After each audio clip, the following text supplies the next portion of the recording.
यह कहानी एक वास्तविक घटना पर आधारित है जो कई साल पहले एक सरकारी स्कूल में हुई थी।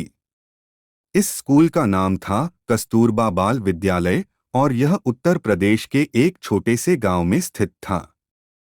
यह स्कूल आम दिनों में सामान्य लगता था, लेकिन गांव वालों का कहना था कि शाम के बाद यहाँ अजीब घटनाएं होने लगती थीं। एक दिन की बात है, स्कूल के चौकीदार रघु ने बताया कि रात के समय स्कूल के पुराने कक्ष से हल्की हल्की आवाजें आती हैं, जैसे कोई पढ़ाई कर रहा हो। रघु इसे भ्रम समझकर नजरअंदाज कर देता था, लेकिन कुछ दिनों बाद वह एक भयानक घटना का सामना करता है। रात के 9 बजे थे। रघु अपनी ड्यूटी पूरी कर स्कूल के मुख्य दरवाजे पर ताला लगाने जा रहा था। तभी उसे स्कूल के पुराने कमरे में कुछ हलचल महसूस हुई। उसने सोचा कि शायद कोई छात्र या शिक्षक अंदर छूट गया होगा, तो उसने जाकर दरवाजा खोलने की कोशिश की, लेकिन दरवाजा पहले से ही खुला था। रघु ने अंदर झांका तो उसे कुछ भी असामान्य नहीं दिखा। जैसे ही उसने मुड़कर वापस जाने की कोशिश की, अचानक कमरे के अंदर की बत्तियां खुद ब खुद जल उठीं। रघु चौंक गया। कमरे के कोने में रखी एक पुरानी मेज पर धूल भरी किताबें खुली पड़ी थीं। कमरे में अचानक ठंडक बढ़ गई और उसे लगा कि किसी ने उसके पीछे कदमों की आहट ली हो।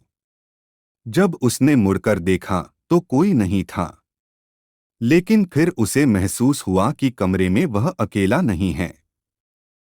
तभी कमरे में बेंचों के ऊपर हल्के कदमों की आवाज सुनाई दी। वह कदमों की आवाज ऐसी थी जैसे छोटे बच्चों के जूतों की हो। रघु का दिल जोर जोर से धड़कने लगा। वह पीछे हटने लगा। तभी उसकी नजर एक काले साए पर पड़ी जो धीरे धीरे उसकी ओर बढ़ रहा था। वह साया छोटे बच्चे जैसा दिख रहा था, लेकिन उसका चेहरा साफ नहीं था। रघु के पैरों तले जमीन खिसक गई और वह भागते हुए स्कूल के मुख्य दरवाजे की ओर दौड़ा।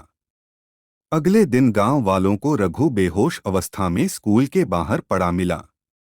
जब वह होश में आया तो उसने पूरी घटना बताई। गांव के बुजुर्गों ने बताया कि सालों पहले इस स्कूल में एक छोटा बच्चा पढ़ता था, जिसकी क्लास के दौरान अचानक मौत हो गई थी।